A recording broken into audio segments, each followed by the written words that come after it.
Neusmiljen dež, razmočeno igrišče, polno luž in stoječe vode.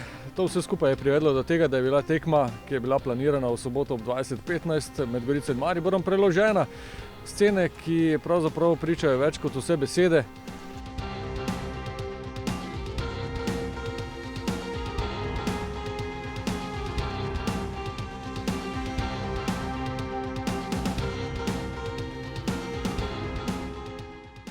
Ja, po mojem mišljenju je popolnoma upravičeno tekma preložena, igrišče ni primerno za igro. Zdaj se še ta dež stopnjuje, tako da mislim, da je definitivno boljše, da se tekma preloži. Splošno,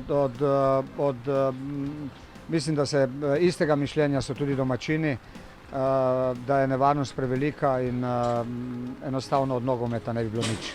Malo po odpovedi je potem padla tudi že odločitev o preloženi tekmi oziroma kdaj bo odigrana.